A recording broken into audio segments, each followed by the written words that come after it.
जय श्री गणेश, जय माता मातंगी। आज फिर मैं आ चुकी हूँ रीडिंग करने के लिए, और ये हमारी काली मैया और हनुमान बाबा दोनों का ही, इसमें काली मैया और हनुमान बाबा दोनों का ही संदेश है, जो आपके लिए संजीवन बूटी के जैसा काम करेगा। और ये रीडिंग जो है ना, ये रीडिंग खुद को हील करने का है कि हम खुद को हील कैसे कर सकते हैं, और हम खुद को हील कैसे कर सकते हैं और दूसरों को भी। क्योंकि होता है ना कि कोई दुखी परेशान होकर के आपके पास आता है और आप उसको सांत्वना देते हो, समझाते हो, उसके मन के बोझ को कम करते हो, लेकिन आप उसके मन के बोझ को तो कम कर देते हो, पर उसके मन पे जितने बोझ हैं आप वो खुद अपने मन पे ले लेते हो, और फिर ले करके अपने हर चक्रा को ब्लॉक करने लगते हो। तो फिर आप समझ रहे हो ना, जब चक्रा ब्लॉक हो जाता है तो क्या होता है। जब चक्रा ब्लॉक हो जाता है तो धीरे धीरे हमारे अंदर की हर शक्ति छीन होने लगती है। और वैसे तो चक्रा ब्लॉक जो चक्राज हैं, ये ब्लॉक हमारा बचपन में ही हो जाता है। जब हम जन्म लेते हैं तो बिल्कुल 7 चक्र जो होता है पूरा जागृत रहता है, लेकिन धीरे धीरे धीरे धीरे जैसे जैसे हम बड़े होने लगते हैं, 6-7 1 साल के होते होते हमारे चक्र ब्लॉक होना स्टार्ट हो जाता है। और धीरे धीरे पहले रूट चक्र ब्लॉक होता है, फिर जब धीरे धीरे धीरे धीरे सारे चक्र ब्लॉक हो जाते हैं। एक का दो का मुश्किल से किसी का अगर जागृत होता है तो बहुत, आपने देखा होगा कि बहुत सफल इंसान वही बनता है जिसका चक्र, कोई भी चक्र एक्टिव है, वही बहुत सफल इंसान बनता है। तो बस इसी पे है बात, इसी पे है कि हनुमान बाबा बोल रहे हैं कि हम खुद की हीलिंग बहुत ज़रूरी है, और हम दूसरों को हीलिंग तभी कर सकते हैं जब खुद हील हो। होता क्या है कि हम कभी कभी क्या होता है कि हम दूसरे को तो हील कर देते हैं अपनी अच्छी बातों से, मीठी बातों से, सकारात्मक बातों से, लेकिन फिर उसके अंदर सामने वाले को, जिसको हम हील कर रहे हैं, जिसको हम समझाए, उसके सारा दुख हम अपने अंदर भर लेते हैं, और फिर हम डिसबैलेंस होने लगते हैं। रोना आने लगता है, ऐसे बेचैनी बढ़ने लगती है, तड़प बढ़ने लगता है, अपनी पुरानी चीज़ें याद आने लगता है, और उस चीज़ से हम तो बेचैन होते ही होते हैं, वो नेगेटिविटी हम अपने घर परिवार में फैला देते हैं। तो बस माता काली और बाबा हनुमान बस यही बता रहे हैं कि अपने आप को इतना मजबूत बना दो, इतना मजबूत बना दो कि जहाँ पैर रखो वहाँ से हर नेगेटिविटी गायब हो जाए।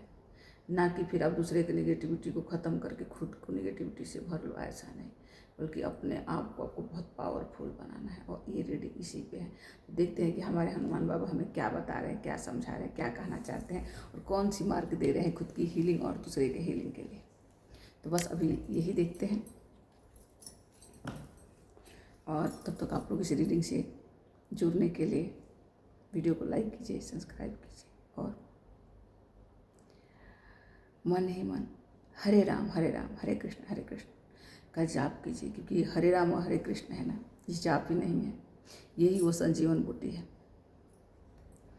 जो हमें अंदर और बाहर दोनों तरफ से हील करता है, और हमारी शारीरिक दुख तकलीफों को दूर करता है। क्योंकि हरे मतलब हरो, हमारे दुख को हरो, हमारे कष्ट को हरे, हमारे रोग को हरो, और हमारे अंदर के जो मोटापा होता है ना, जो हम मोटे हो जाते हैं बैठे बैठे, तो जब हम हरे राम हरे कृष्णा करते हैं ना, तो बड़ी नाभि चक्र पे बहुत जोर पड़ता है। और वैसे भी ये जो हरे राम हरे कृष्णा का नाम जप है ना, ये अपने आप में ही जो हमारे 7 चक्र है, इसको ओपन करने के लिए सबसे ज़्यादा शक्तिशाली मंत्र यही है, हरे राम हरे कृष्णा नाम जप का सबसे ज़्यादा शक्तिशाली।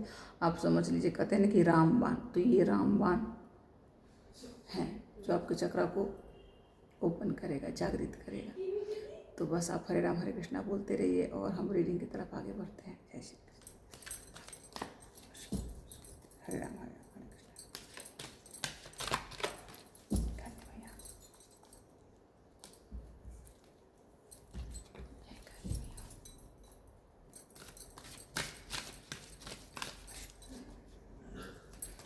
हरे राम राम राम राम।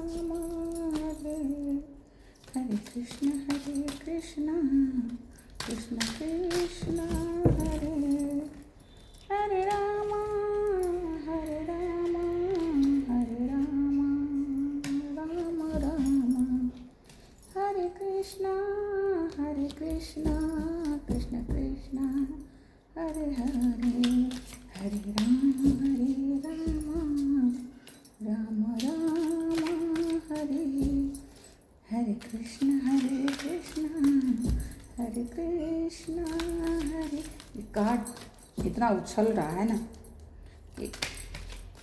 एक बार में 3-4 कार्ड उछल रहा है और मैं उसमें से एक भी कार्ड ले लेने वाली नहीं हूँ, क्योंकि मैं ये जो भी कार्ड निकालूंगी माता काली और हनुमान बाबा के नाम लेकर के निकालूंगी कि आप ही निकालो, मैं नहीं, आप निकालो इस कार्ड को।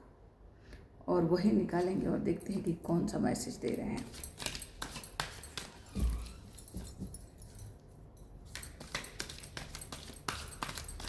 माँ अपने बच्चे को शाही दिखा दी।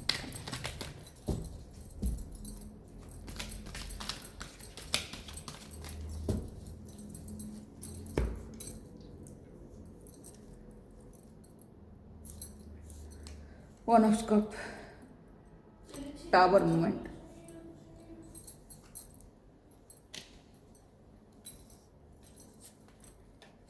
देखते हैं कितना कार्ड निकलता है, क्या निकलता है, कैसे निकलता है।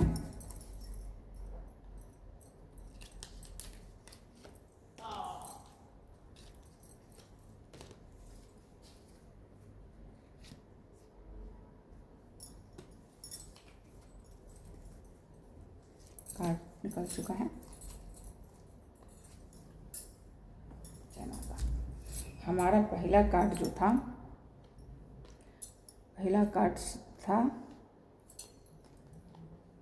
हमारा पहला जो कार्ड था, ये कार्ड था वन ऑफ कप्स। ये सूर्य का कार्ड है।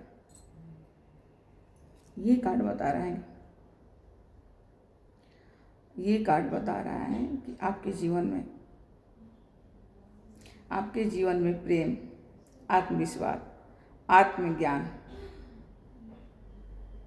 आपके जीवन में प्रेम, आत्मविश्वास, आत्मज्ञान की बहुत ज़रूरत है। क्योंकि जब तक ये तीनों, आत्मज्ञान चाहिए, आत्मज्ञान होगा तो अपने आप धीरे धीरे आपको हर दुख तकलीफ से बाहर निकालेगा। क्योंकि चीज़ों का जब ज्ञान होने लगता है तो हम अपने आप हील होने लगते हैं, चीज़ें समझ में आने लगता है ना कि ये हो रहा है तो क्यों हो रहा है।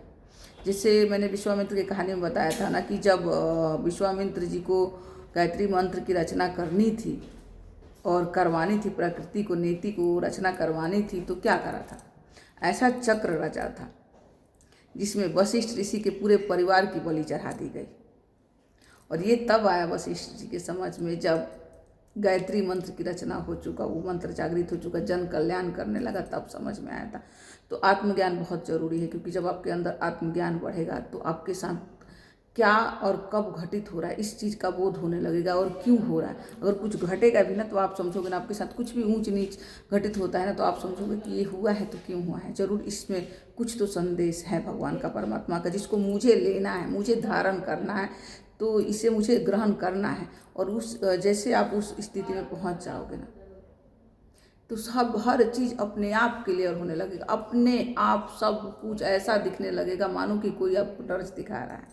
तो ये बोला कि आपको आत्मज्ञान, आत्म प्रेम और आत्मविश्वास खुद के ऊपर करने की ज़रूरत है। ये कार्ड यही बता रहा है। दूसरा कार्ड था टावर मूवमेंट,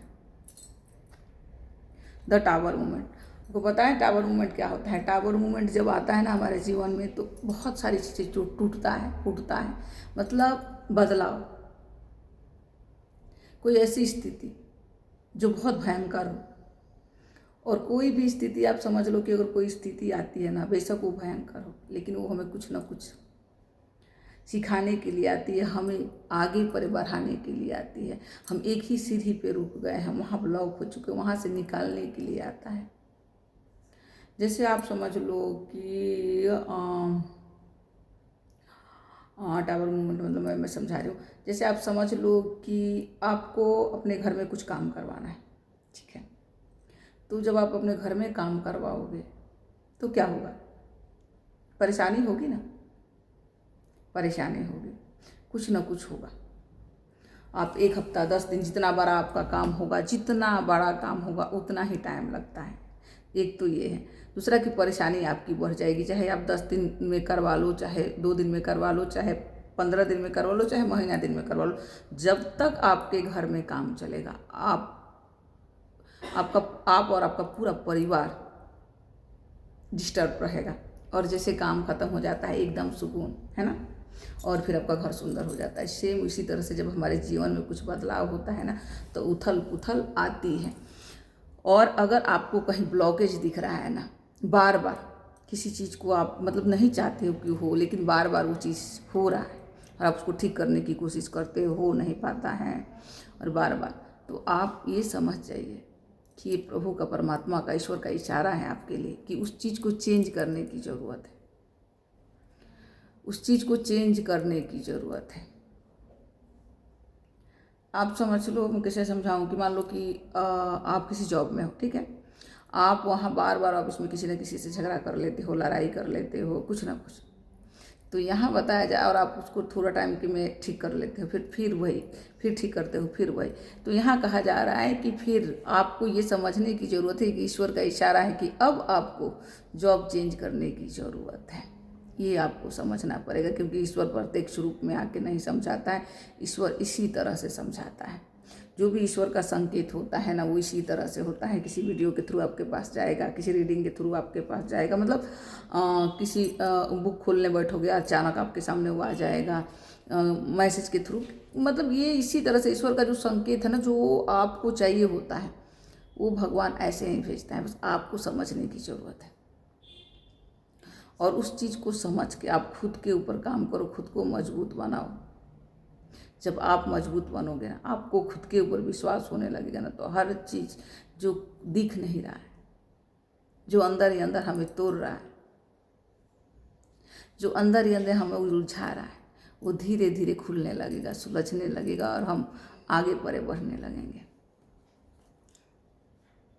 ये देखिए पेंटाकल्स, ये बुद्ध का कार्ड है। और आप देखिए एक बूढ़ी औरत, एक बच्चा जो एक पैर पे चल रहा है, अपंग है। तो इस कार्ड से हमें ये समझना है कि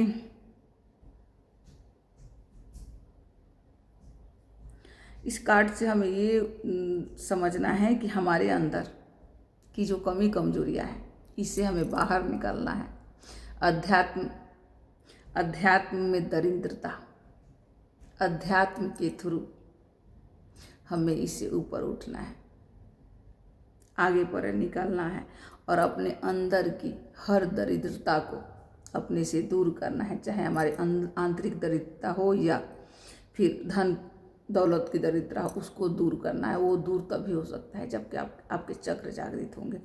तो आपको कहा जा रहा है कि आप अपने चक्रों को जागृत कीजिए, और चक्रों को जागृत करने में आपको ज़्यादा कुछ करने की ज़रूरत नहीं है, ज़्यादा कुछ करने की ज़रूरत नहीं है। सुबह सुबह उठ के आप कलम वलम कीजिए, धीरे धीरे धीरे धीरे, जैसे आपके खुली हवा में बैठ के, छत पे बैठ के जैसे आपने करना स्टार्ट कर दिया ना, तो धीरे धीरे आप देखना 10-11 दिन में ही आपको ऐसे महसूस होने लगेगा कि आपके बॉडी में कुछ बदलाव हो रहा है, कुछ फील हो रहा है। कभी कभी यहाँ मूलाधार में ऐसे ऐसे करेगा, कभी आज्ञा चक्र पे ऐसे ऐसे करेगा। आप करना स्टार्ट कीजिए, फिर देखिए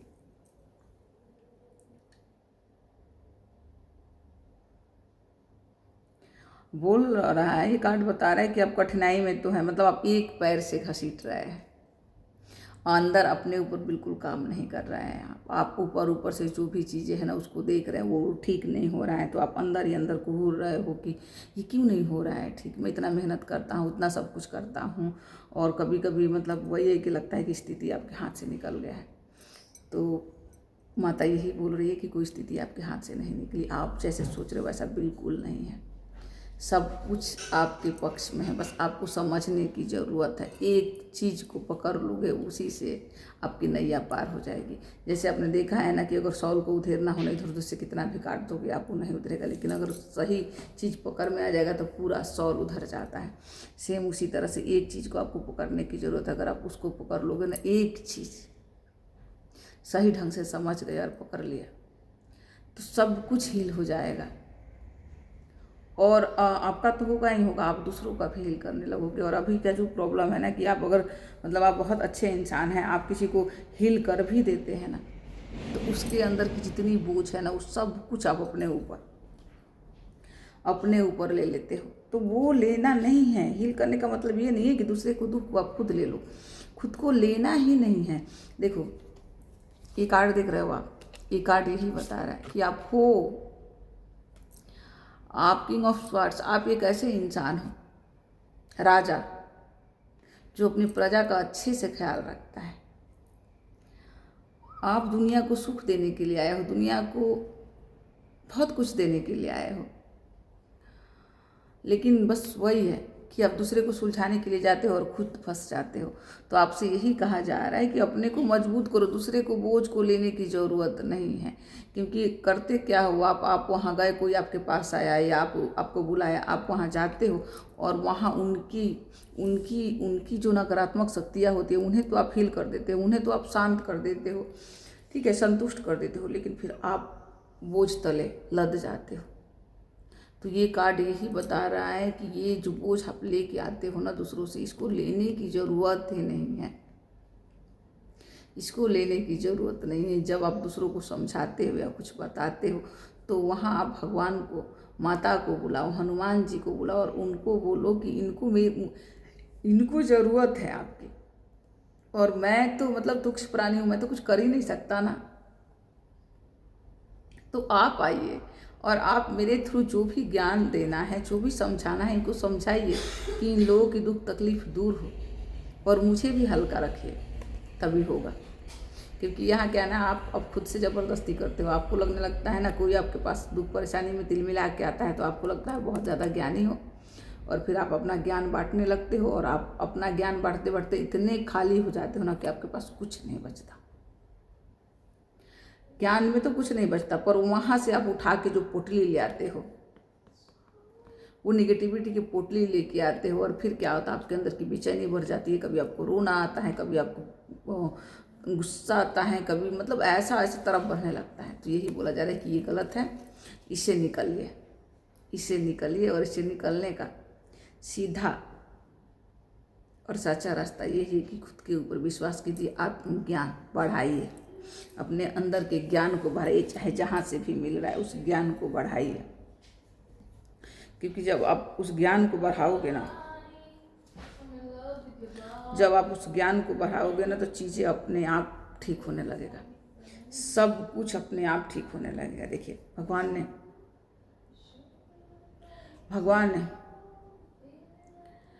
ने आपको थाम रखा है, और भगवान ईश्वर ने आपको थाम रखा है, ईश्वर ने आपको थाम रखा है। और ये द फूल, ये जो कार्ड है ना, बहुत पावरफुल कार्ड है। खुशी, उत्साह, उमंग, देख रहे हैं ना आप, झूम रही है, हर तरह से संतुष्टि। तो संतुष्टि तभी आएगा जब आप खुद को पावरफुल बनाओगे ना, तो आपको मतलब कुछ भी किसी से लेने की ज़रूरत नहीं, बल्कि दोगे और उतना दोगे जितनी ज़रूरत है, सारा उठा के नहीं दे दोगे, खुद ही एकदम से कंगाल हो जाओ, तो वो नहीं करोगे। आपको क्या ना, आपको बैलेंस करने नहीं आ रहा है। और देखिए बैलेंस नहीं करने की वजह से क्या हो रहा है, कभी आप इधर लुढ़कते हो, कभी आप उधर लुढ़कते हो, मतलब रास्ता ही नहीं पता है। तो यहाँ आपको बैलेंस करने के लिए कहा जा रहा है कि आपको देना तो है, आप बहुत अच्छे इंसान हो, आप दे तो ये बहुत अच्छी बात है, पर खुद के लिए भी कुछ ना कुछ रखना है अपने पास, ठीक है। और ये कार्ड है कि देखिए ईश्वर आपके साथ है, वो हर रूप में आपके साथ चल रहा है। और भगवान अपने अच्छे बच्चों के, जिनको कुछ करने के लिए इस धरती पे भेजा है, उनके साथ हमेशा रहते, उन्हें कभी भी अकेला नहीं छोड़ते। आपको नहीं महसूस होगा, शायद आपको महसूस हो भी रहा हो या अभी नहीं महसूस होगा, पर कुछ जैसे जैसे आपका आत्मज्ञान बढ़ने लगेगा, खुद को समझने लगोगे, दूसरों को नहीं, खुद को समझने लगोगे। आप बताएं क्या ना, जितनी भी ब्रह्मांडी शक्तियाँ, जितनी भी है ना, देवी देवताओं, पितर, जितनी भी शक्तियाँ हैं ना, वो सारे आपके अंदर भरा पड़ा है, पर वो दबा है, और उसको आपको जागृत करना पड़ेगा। वो जागृत तभी होगा जब अपने दुख तकलीफ़ों से आप बाहर निकलोगे। ये जो ईर्ष्या और जलन है ना, ये एक ऐसी बीमारी है कि हर चीज़ से आपको दूर कर देता है और सबसे पहले आपको सफलता से दूर करता है। आप जिस कार्य को करके अमीर बनना चाहते हो, पैसा कमाना चाहते हो, नाम यश कमाना चाहते हो, उसी पे अटैक करता है। क्योंकि दूसरों में आपको ऐसे उलझा देगा, ऐसा भ्रमित करेगा ना कि आप सिर्फ दूसरों की चर्चा, दूसरों की बातें, दूसरों के गिला शिकवा में लिपट जाओगे और फिर आप अपने लक्ष्य से भटक जाओगे। अपने चक्र को, अपने हार्ट चक्र को ब्लॉक कर लोगे, अपने रूट चक्र को ब्लॉक कर लोगे। तो पहले से ही वो ब्लॉक है, थोड़े से और उसके ऊपर उसको दबा दोगे। फिर क्या? फिर आपके अंदर बेचैनी बेचैनी, सफलता आपसे कोसों दूर। आप कुछ काम करना चाहते हो लेकिन कर नहीं पाते क्योंकि आपको शर्म आ रहा है, आपको डर लग रहा है, लोग क्या कहेगा, अरे मैंने तो ये, उसने तो मेरे को ये बोल दिया, वो कह दिया, ऐसे कह दिया। इन सब चीज़ों में उलझ के रह जाओगे। मैंने तो उसके लिए इतना करा, कितना कुछ नहीं करा, पर उसकी हिम्मत कैसे हो गई मेरे को ये बोलने के लिए। तो इन सब चीज़ों में आप उलझ जाओगे और जिस दिन आपका चक्र हील होने लगेगा, धीरे धीरे आप आत्मज्ञान को समझ जाओगे, चीज़ों को समझने लगोगे, कौन क्या कह रहा है, इससे बाहर निकल जाओगे। और फिर आपको अपने अंदर की खुशी से आत्म प्रेम जो होता है उसी को बोलते हैं ना कि अरे लोग कह रहा है तो कहे, मुझे कहने से कोई पर, मेरे लिए जो सही है मैं वही कह रही हूँ, मेरी आत्मा के लिए जो सही है मैं वही कर रहा हूँ। और हर ऐसे बुरे इंसान, गलत इंसान से दूर रहिए जिसकी वजह से आप अपने अंदर बोझ पे बोझ लादे जा रहे हो। उस इंसान से आपको दूर रहने के लिए कहा जा रहा है कि हर उस बुरे इंसान से आपको दूर रहना है जो आपको भारी बना रहा है, आपके हार्ट चक्रों को ब्लॉक कर रहा है, आपके हर चीज़। और अगर किसी की बातों से आप बहुत ज़्यादा दुखी होते हो, परेशान होते हो, आपको यहाँ दर्द होने लगता है, गला घुटने लगता है, तो ये भी कोई अच्छी बात नहीं। ये सबसे ज़्यादा गलत चीज़ है आपके साथ जो ये हो रहा है। क्योंकि इस दर्द को आपको कहीं ना कहीं निकालना है, नहीं निकालोगे तो ये दीमक के जैसा धीरे धीरे आपकी सारी शक्तियों को निचोड़ लेगा। आप सिर्फ माचिस के खाली डिब्बे के जैसे रह जाओगे। तो आपको यही कहा जा रहा है कि इन सब चीज़ों से आपको बचना है।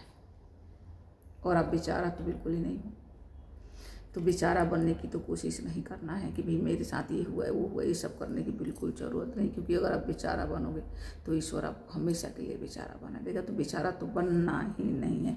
आप तो बस खुशी बांटने के लिए पैदा हुए हो। देख रहे हो ना, झूमती नाचती, खुशी बांटने के लिए पैदा हुए तो खुशी बांटो। बाकी लोग क्या कह रहा है उसमें पढ़ने की ज़रूरत नहीं। जिसको जो उसका अपना विचार है ना, उसको जो सही लग रहा है भाई वो कह रहा है, कहने दो। और हर बुरी चीज़ों से आपको दूर जाने के लिए कहा जा रहा है कि उसको आप पीछे छोड़ो और आगे पर निकलो। जो हो चुका वो हो चुका, जो बीत चुका वो बात गई, जो बीत गई वो बात गई, उस पर मिट्टी डालो और आगे परे बढ़ो। क्योंकि अगर आगे परे नहीं बढ़े ना तो फिर आप उलझ जाओगे।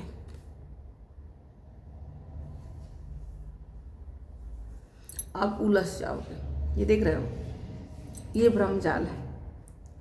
तो यही कहा जा रहा है कि जो बीत गई सो बात गई, और बीती चीज़ों को पीछे रख के आगे परे बढ़ो, वरना भ्रमजाल में फंस जाओगे और आपको सही और गलत का पहचान ही नहीं कर पाओगे। कभी पूरी लाइफ आप सही गलत का पहचान नहीं कर पाओगे। तो इस भ्रम जाल में फंसने से अच्छा है ना कि जो बीत चुका है उसमें बार बार मत, उस चीज़ को बार बार मत जियो। हो गया, मिट्टी डालो, छोड़ दो, आगे परे बढ़ो। क्योंकि जीवन बहुत सुंदर है तो कठिन, लेकिन बहुत सुंदर है। और कठिन ये जो कठिन वर्ड है ना, ये आप अभी 12th का पेपर चल रहा है, उन बच्चों से पूछो जो पढ़ाई नहीं करते हैं, उनके लिए ये पेपर कितना कठिन होता है। और जो पढ़ते हैं वो हवा में उड़ते हैं कि अरे इतना इजी था, क्योंकि वो उस चीज़ को समझते हैं, इसलिए उनके लिए इजी है। और जो नहीं पढ़ते लिए कठिन है। इसी तरह से आपको समझना है, जीवन कठिन है लेकिन जब आप इसको समझ जाओगे ना तो ये आपको खेल के जैसा लगने लगेगा, खेल के जैसा लगने लगेगा। और अच्छे से खेलना सीखो, अच्छे से खेलना, हर भ्रम जाल को तोड़ के अच्छे से खेलना सीखो, बैलेंस करके, डिसबैलेंस करके नहीं।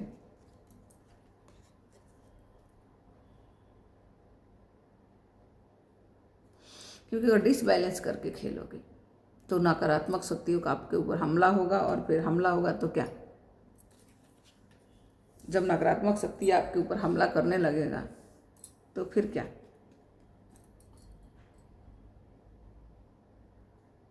भागने की जरूरत नहीं है, वो हमला करेगा। आप आगे बढ़े, जैसे जैसे आप आगे बढ़े बढ़ोगे वैसे वैसे आपके कदम, कहते हैं ना कि हम एक कदम बढ़ाते हैं भगवान की तरफ तो भगवान हमारी तरफ 100 कदम बढ़ाते हैं। हाँ, भगवान तो बढ़ाते हैं, लेकिन आपके पैर खींचने वाला भी आपके साथ ही साथ चलता है। तो उस चीज़ से कहा जा रहा है ना कि नकारात्मक शक्तियों से आपको उसे भागने की ज़रूरत नहीं है, आपको वहाँ भाग लेने की ज़रूरत है। क्योंकि भागोगे तो पीछे पीछे जाएगा, और जब आप भाग लोगे तो उसको भगा दोगे। तो भागो मत, उसको भगाओ, खुद भागने की ज़रूरत नहीं नकारात्मक चीज़ों से। और उसके बाद में फिर आपकी देखिए ये द मैजिशियन, ये पोजीशन अभी थोड़ी देर पहले भी एक आया था ना, द फूल का कार्ड, और ये भी। उसके बाद में आपकी ये स्थिति आएगी एक ऐसा मैजिक मैन के जैसा। आप कहा कि आप जहाँ चाहोगे, जहाँ कदम रखोगे, कदम वहाँ रख दिया तो वहाँ से हर बुराई दूर होने लगेगा। आपकी बातों में इतनी शक्ति, इतनी पावर आ जाएगा ना कि लोग आपको सुनना चाहेगा, लोग आपको समझना चाहेगा, बल्कि आपसे बात करने का, आपके बातों का, लोगों के ऊपर अगर कोई दुख तकलीफ आएगा ना तो वो आपकी बातों का इंतजार करेगा। हाँ, ऐसा ही होता है। और नहीं तो आप, मुझे नहीं पता, क्योंकि देखिए जो भी है ना आज की दुनिया में, जो भी है ना आपके अंदर ही है, और आपका सच्चा विश्वास अगर पक्का है ना तो सब कुछ मिल सकता है। मुझे नहीं पता कि ये वीडियो कितने लोगों को हील कर सकता है, पर हाँ, अगर ये आपको कहीं ना कहीं थोड़ा सा भी हील करेगा ना, तो जब भी आप किसी बुरी परेशानी में, किसी प्रॉब्लम में फंसोगे ना, तो आपको ज़रूर याद आएगी कि कुछ ऐसी चीज़ें मिले जो आपको हील करे, आपके दर्द को कम करे। और फिर क्या होगा, तब आपकी ऊर्जा मेरी ऊर्जा से कनेक्ट होने लगेगा। फिर मैं बस वीडियो बनाने के लिए ऐसे ही बैठ जाऊंगी। बिल्कुल मन नहीं था बनाने का, पर बैठ गई, क्योंकि आजकल मन ही नहीं हो रहा है। इतना चीज़ें बिजी चल रहा है ना कि कभी कुछ कभी कुछ कभी कुछ, बच्चों का पेपर, उसमें से इतनी सारी शादी ब्याह, 1000 चीज़ें चल रहा है ना कि बिल्कुल टाइम नहीं मिल रहा है। फिर भी किसी न किसी के ऊर्जा जब कनेक्ट होता है ना तो बैठना पड़ता है। अब वो कौन है मुझे तो नहीं पता, पर हाँ, अगर आप में से किसी के साथ भी ये रीडिंग कनेक्ट हो रही है तो मेरे को कमेंट में ज़रूर बताइएगा, ज़रूर बताइएगा, क्योंकि मुझे भी जानना है कि किसकी मतलब एनर्जी है जो मुझे इस हद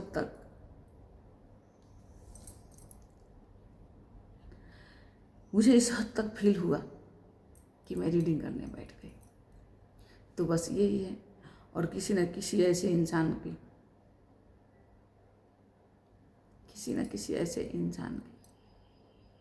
साथ की आपकी ज़रूरत है, तो आप उस साथी को ढूंढिए, और खुद को हील करना, पहले खुद को हील करिए। और मैं तो ये भी बोल रही हूँ कि देखिए, साथी तो चाहिए, ठीक है, हर इंसान को साथी चाहिए होता है, साथी चाहिए, लेकिन जितनी भी गुरु तत्व से लेकर जितने भी ईश्वरीय तत्व, गुरु तत्व, जितने भी तत्व है, सब आपके अंदर है। और आप खुद को हील करने लगोगे ना, खुद आत्मविश्वास, आत्म जागृति करने लगोगे ना, आत्मनिर्भर, आत्मा खुद से प्यार करने लगोगे ना, आपको एक एक चीज़ समझ में आने लगेगा, एक एक चीज़।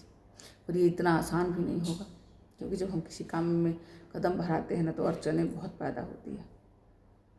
तो अड़चनें भी पैदा होगा, कुछ ना कुछ ऐसे लाइफ में आप आगे परे बढ़ना चाहोगे, और कुछ ना कुछ ऐसा होगा कि अरे नहीं, और आपको रुकना नहीं, आप करके देखो, फिर देखिए कि कैसे हर चीज़ क्लियर होने लगता है। तो बस आज की रीडिंग में इतना ही है। हनुमान बाबा आपको बोल रहे हैं कि आपके अंदर वो हनुमान की शक्ति भरी पड़ी है। बस जैसे हनुमान बाबा भूल गए थे अपनी शक्तियों को, तो आप भी भूल चुके हो और उसको जागृत करो। अगर आपसे नहीं हो रहा है तो किसी गुरु को पकड़ो, किसी बुक, कोई बुक जो आप जिससे आपको मोटिवेशन मिले वो बुक उठाओ, उसको पढ़ डालो। जो आपको अच्छा लग रहा है उसको लिखना शुरू करो। धीरे धीरे लिखते लिखते ही चीज़ें अच्छा होने लगेगा। अगर आपको गाना पसंद है तो गाना स्टार्ट करो। खुली हवा में घूमना पसंद है तो खुली हवा में घूमो। और मेडिटेशन तो बहुत ज़रूरी है, वो भी सुबह सुबह सुबह उठ के 6 से 7 के बीच में आप बैठ के, क्योंकि उस टाइम में जो वातावरण होता है बड़ा शांत होता है और हवा में भी ऑक्सीजन बहुत ज़्यादा होता है। तो उस टाइम में बैठ के आप अपने छत पे बैठिए और ओम का उच्चारण कीजिए, अलम विलम कीजिए। जो भी आपसे हो सकता है, कम ज़्यादा जो भी हो सकता है करके देखिए। शुरुआत तो कीजिए। शुरुआत करोगे तो अपने आप चीज़ें होने लगेगा। देर तो सिर्फ एक कदम उठाने का है। एक कदम उठाइए आप, बाकी ईश्वर खुद आपको मदद करेगा। क्योंकि छोटी सी कहानी है, वैसे वीडियो थोड़ी लंबी हो जाएगी पर मैं बता देती हूँ। छोटी सी कहानी है। अभी 1 हफ्ता पहले की, मैं मंदिर जा रही थी, रास्ते में एक कुत्ता, हमारे सोसाइटी में किसी ने उसको कुचल दिया था गाड़ी के नीचे, पर वो मरा नहीं थे, बचा जिंदा था, पर इतना बुरी तरह से जख्मी था कि वो उसके हाथ से ऐसे खून गिर रहा था, मुंह से खून गिर रहा था, पूरा सब लगा हुआ था। और मैं मंदिर जा रही थी, मैंने उसको देखा और सब लोग जैसे देख रहे थे मैंने भी देखा, लेकिन देख के उसके दर्द से मुझे रोना आ गया उसके दर्द से। और मेरे को ऐसा रोना आ रहा था कि मैं मंदिर में जाके कुछ भी भगवान से सिर्फ बोल रही हूँ कि भगवान मुझे शक्ति दो कि ऐसे बेजुबान प्राणियों की रक्षा कर सकूं, मुझे शक्ति दो। मैं वहाँ जाके महादेव जी से सिर्फ यही बोल रही हूँ कि बाबा मुझे शक्ति दो, क्योंकि मेरे से देखा नहीं जा रहा है। और फिर मैं बाबा को प्रणाम करके वहाँ से माथा टेक के जब वापस आती हूँ तो रास्ते में ऐसे मन में ख्याल आया कि मुझे ना इसको हल्दी वाला दूध पिलाना चाहिए। और फिर मैं हल्दी वाला दूध बना के ले गई वहाँ। वो तो बेसूध पड़ा हुआ था ऐसे, फिर उसको हुर हुर करके जगाया कि भाई ये मर तो नहीं गया है ना कहीं, लेकिन वो जिंदा था। मैंने दूध रखा तो उसने नहीं पिया, दूध ऐसे मुंह में डाला और ऐसे छटपटाने लगा जैसे वो बाई के झोंके में नाच रहा हो। फिर क्या था, फिर मैं और ज़्यादा मतलब एकदम मेरे को रोना आ गया। बल्कि लोग भी वहाँ आते जाते, जो ट्रैक था जॉगिंग ट्रैक, लोग वहाँ वो देखने लगे मेरे को कि अरे मतलब एक डॉगी के लिए मेरे को इतना रोना कैसे आ रहा है, भाई भगवान भगवान क्यों कर रही हूँ। फिर मैं वहाँ से आई हूँ, लेकिन मन इतना दुखी, इतना बेचैन था कि भगवान आपने मुझे क्यों दिखाया ये चीज़ें, और दिखाया तो कोई रास्ता क्यों नहीं दिखा रहे हो, क्या करूँ मैं। यही सोच के मैं बेचैन होकर के अपने घर आई और अपने बड़ी बेटी से बोली कि बेटा जरा डॉगी के डॉक्टर को ढूंढना, उनको बोला उसको दिखा के इलाज करवा देते हैं। और आप मानोगे नहीं, दिमाग में आया कि कोई नहीं 1000 लगेगा या 2000 लगेगा पर इसको दिखा देते हैं, क्योंकि अपने नज़र के सामने किसी भी प्राणी को मरते हुए तो मैं नहीं देख सकती। और जैसे ये विचार मेरे मन में आया, फिर एक मेरी सोसाइटी में एक लेडीज रहती है, उनका नाम याद आया कि अरे स्वाति के पास डॉगी था, उसके पास जरूर नंबर होगा डॉगी के डॉक्टर को, मैं उससे नंबर लेती हूँ। और मैंने उसको फ़ोन करा कि स्वाति मुझे डॉगी के डॉक्टर का नंबर दे दो। उसने फिर बात पूछी कि क्या हुआ भाभी बताओ। फिर मैंने उसको पूरी बात बताई तो उसने कहा कोई नहीं आप टेंशन मत लो, मैं अभी भेजती हूँ किसी को। ये कह के आधा घंटा के बाद में उसने मेरे घर पे भेजा, एक औरत को भेजा जो यहाँ हमारी सोसाइटी में डॉगियों के लिए वो लोग काम करते हैं। और वो लोग आए ऐसे इतने अच्छे से, 2 आदमी था उनके साथ में, और वो बेडशीट लेके आए, बेडशीट के थ्रू उसको ऐसे आराम से, इतना जख्मी था कि मतलब वो ऐसे था। और डॉगी लोगों को तो हाथ लगाने पे कितना भौंकते हैं, कितना काटने, और वो एकदम ऐसे, फिर उसको एकदम बच्चा के जैसा उठा के लेके गए, उसका इलाज हुआ, उसका स्पाइन फ्रैक्चर हो गया था, वो सब इलाज हुआ और वो एकदम ठीक हो गया। और ये मेरे लिए ये सबसे अद्भुत बात है, मतलब ऐसा कि मैं बता नहीं सकती हूँ। और इस पर मैं अभी शॉर्ट वीडियो बनाने ही वाली हूँ, लेकिन अभी मैंने आप लोगों को ये बता दिया क्योंकि बस तो ये कहानी मैंने इसलिए बताया ना कि आप जब एक कदम उठाओगे ना सब कुछ छोड़ के, क्योंकि कोई नहीं, जो लगेगा देख लेंगे, पैसा लगेगा ना, 1000 लगेगा 2000 लगेगा, जो भी लगेगा देख लेंगे, मुझे कदम तो उठानी है। जब आप निस्वार्थ भाव से अगर कोई भी कदम उठाते हो ना तो अपने आप ही ईश्वर वहाँ मदद देने लगता है। मुझे यही बतानी थी, और ये रीडिंग से हट के मैं थोड़ा वहाँ चली गई, तो उसके लिए आप लोग माफ़ कीजिएगा, पर बताना ज़रूरी था। आप लोग के भलाई के लिए, कल्याण के लिए बताना ज़रूरी था कि ईश्वर कैसे कैसे इशारे देता है। और एक तरह का वो इशारा ही था ना। गुरुवार के दिन था, मैं मंदिर जा नहीं रही थी, एकदम बैठी थी कि अरे छोड़ो आज नहीं जाना है, और एकदम बेचैनी लगा कि मेरे को भेजा गया। क्यों? क्योंकि ईश्वर उस कुत्ते की रक्षा करना चाहता था, बचाना चाहता था। चूना किसको? मुझे। तो मैं तो उसका एक बहुत बड़ा संकेत मानती हूँ कि हे प्रभु, आपने मुझे ये छोटी छोटी सी जन कल्याण के कार्य के लिए चुना है, मेरा सौभाग्य है, और मैं इस सौभाग्य के लिए आपको कोटि कोटि धन्यवाद देती हूँ। धन्यवाद धन्यवाद धन्यवाद। और बस चलिए, आप लोग के जीवन में भी ऐसी ऐसी छोटी मोटी स्टोरी होगी बहुत सारा। कभी कभी होता होगा कि आप लोग देख के आंख बंद कर लेते हो, और कभी कभी होता है कि जब डिसीजन लेते हो तो कितना गर्व महसूस होता है ना कि आपने किया, मैंने किया। बल्कि करवा तो वही रहा है, पर नाम को तो नाम तो आप ही को मिला ना। तो आपने गाना सुना है ना, करते हो तुम कन्हैया मेरा नाम हो रहा है। करने वाला वो है, पर नाम हम लोग का देता है। तो बस उसकी इशारे को समझो और अपने जीवन को सुंदर बनाओ, खुशहाल बनाओ, आसपास को भी खुशहाल बनाओ, अपने को भी खुशहाल, घर परिवार सभी को खुशियाँ बांटो, और उसकी इशारे को समझने की कोशिश करो। जय सिया राम, जय माता मातंगी।